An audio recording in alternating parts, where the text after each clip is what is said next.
हम मीनू झा प्रणाम करै छी समस्त मिथिलावासी के। एकटा मधुश्रावणी पाबनि के गीत लऽ कऽ उपस्थित छी।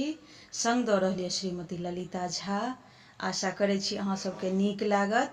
धन्यवाद। जय मिथिला, जय मैथिली। पाबनि पूजब मन लागी हे सावन के महीना। पाबनि पूजब मन लागी हे सावन के महीना। एलै मधुश्रावणी त्योहार हे सावन के महीना। पाबनि पूजब मन लागे हे सावन के महीना। गाय गोबर सँ कोहबर निपायब सिंदूर पिठार लय अर्पण दियायब।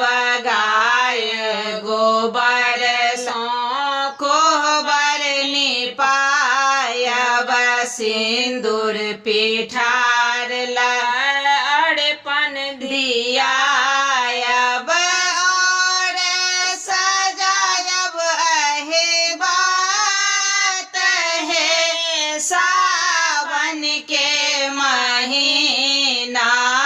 और सजायब अहे बात हे सावन के महीना। पाबनि पूजब मन लागे हे सावन के महीना। डाली सजायब फूल चंपा चमेली अड़हुल गुलाब दूब बेलपत्र बेली। डाली सजाय फूल चंपा चमेली अड़हुल गुलाब दूब बेलपत्र बेली। सब मेले मांगल गब हे सावन के महीना। सब मिले मांगल गब हे सावन के महीना। पाबनि पूजब मन लागे हे सावन के महीना। पहिरी पटोर सब गहना सजेबै पटवा से मेहंदी माथ जोड़ा बनेबै। पहिरे पटोर सब गहना सजेबै पटवा से मेहंदी माथ जोड़ा सजेबै। खोइछा में सपरी सुपारी हे सावन के महीना। खोइछा में सपरी सुपारी हे सावन के महीना। पाबनि पूजब मन लागे हे सावन के महीना। गौरी का फूल माला नैवेद्य चढ़े बन लावा आ दूध विषहारा के देवन।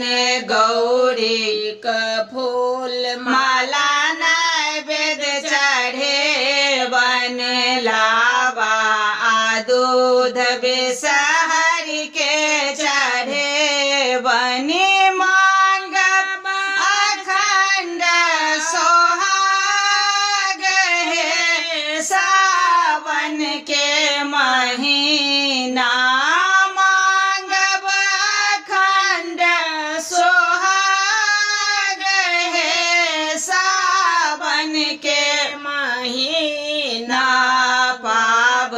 पूजब मन लागे हे सावन के महीना 15 रंग के बिसहर बनायब चानन कुसुम सिंदूर से सजायब 15 रंग के बिसहर बनायब चानन कुसुम सिंदूर से सजायब पान सुपारी दय पान हे सावन के महीना पावन पूजब मन लागे हे सावन के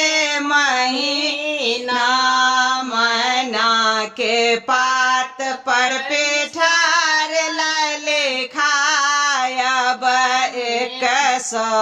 108 नाग नागिन बनायब मना के पात पर पिठार लाले खायब 108 नाग नागिन बनायब और बनायब नागराज हे सावन के महीना पावन पूजब मन लागी हे सावन के महीना बीनी सुनब और कथा पिहानी बीनी सुनब और कथा पिहानी बिसहर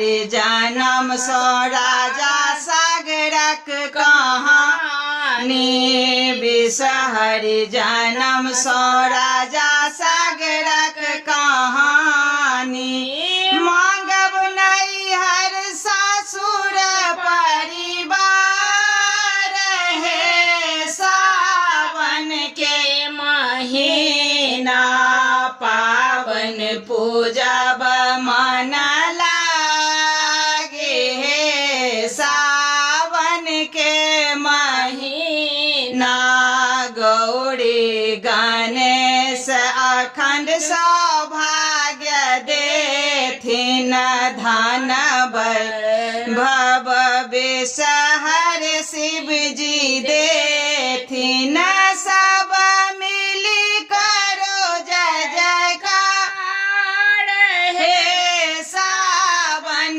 के महीना पावन पूजब